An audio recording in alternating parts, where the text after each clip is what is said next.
So the games have, this is the two feeling games, and the focus is here to develop your emotional vocabulary.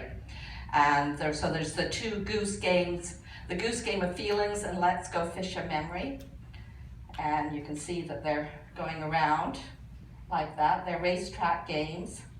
I'll show them more in detail with the digital version, but I'm going to go through this part first. So what we're looking at is focusing on communication and social skills. And this one is the original version of the hopscotch game of playground situations. And this was created in a session with a 9-year-old girl who also had a history of sexual abuse. But where her difficulties were manifesting were in social situations in the playground. And so we made this game and we made these cards. And when you look at the cards, you will see that they really are in the child's language. And one of the benefits of that, even if they may not always sound exactly politically correct or ethically appropriate, kids realize that, oh, this is what some other child has gone through. And so this is their situations cards, and then make your own. There's a school bell, there's different spinners, and the hopscotch. And we took the hopscotch theme and turned it into this hopscotch game of playground situations that comes with cards. The Play It Safe game, which we haven't taken digitally, and we're sort of thinking about how it might emerge better. It might come out better as a choose your own adventure type. So there's the hopscotch with cards, which I'll show you. And the Play It Safe game is you're going from home to school and back home. And this was originally developed for in session for a 13-year-old girl with Williams syndrome. Williams syndrome is, a disability, developmental delay, and the kind of colloquial term is that there's no such thing as a stranger. So her safety net was really problematic, and she had a couple of really traumatic sexual interference, abuse, trauma that had happened to her. And so I was really wanting to work on safety. How do you assert yourself, and how do you tell what's safe and what's not safe? So I created this whole material to work with her, and then Blake took it and kind of redesigned so that it would generalize for other kids in terms of building safety and awareness and problem solving and thinking things through ahead of time. And it's the same sort of principle with the hopscotch game, is that we're looking at not telling a child, oh, just do this or do that, but that they can think of more than one solution, that they start to think about safety, that they can start to build problem solving and coping skills and the ability to articulate that. Because if we just tell them, don't do this, that's not helping them develop and mature and build safety over another situation that's going to be slightly different, and they're not going to know the solution to it. So it's really about building those skills.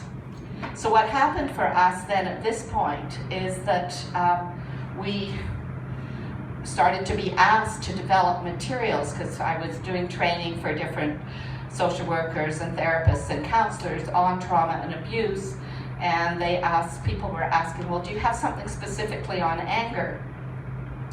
And the way that we started to develop the games further was we would go to the hot springs and talk about it, and I'd kind of generate ideas, and then Blake would say, well, that sounds like 2 games, and he would separate the ideas out into different games, and he'd come back and play around with some themes.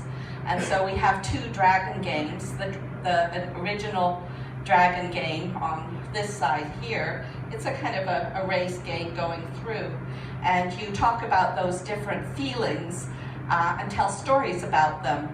And the spinner shows whether or not you're going to talk about what you might be hearing, what you might be seeing, what you might be doing, what you might be thinking, all the different aspects that might come up with any of these situations. The bird is good reasons to be angry, because there are things we should be angry about, and there are good ways to be angry.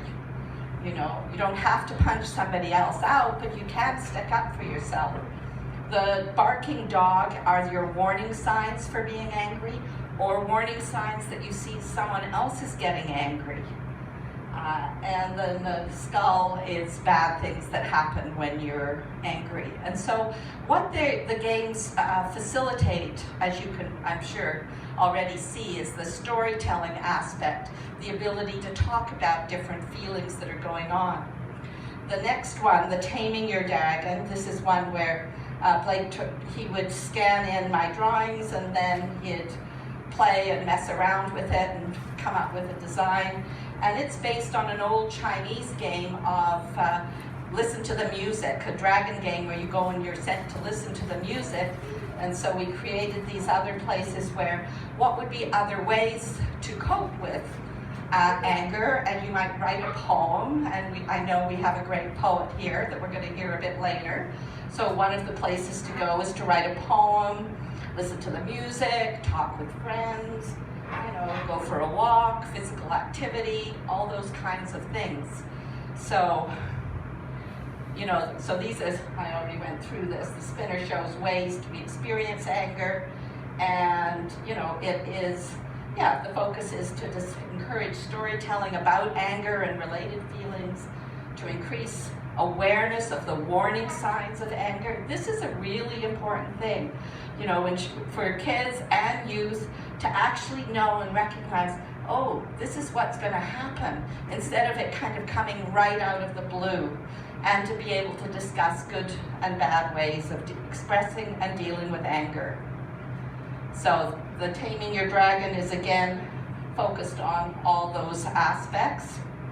So the overall objectives of the games are to increase self-awareness and the ability to identify the emotion, to enhance self-esteem, to share personal stories, memories, and life experiences, to increase feelings of commonality, to practice creative problem solving, to develop and enhance communication and social skills, to develop empathy and support the development of emotional resilience, and to enhance imagination and creativity.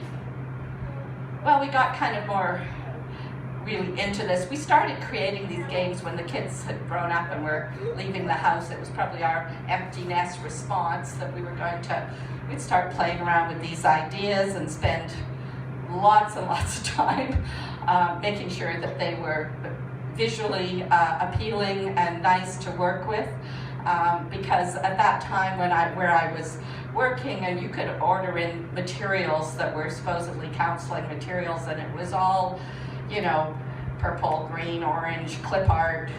They were completely not aesthetic in any shape or form, and I couldn't tolerate using that as an artist. It was like, oh my God, we are not going to go through this.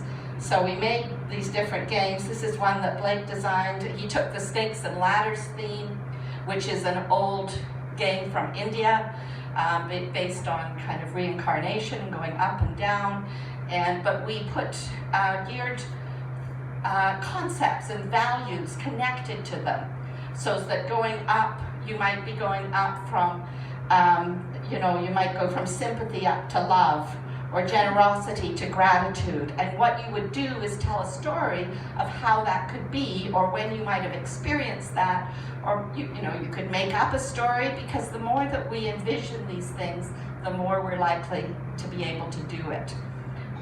You know, temper goes down to regret, or ignorance to trouble. So again, storytelling, values, morals, beliefs.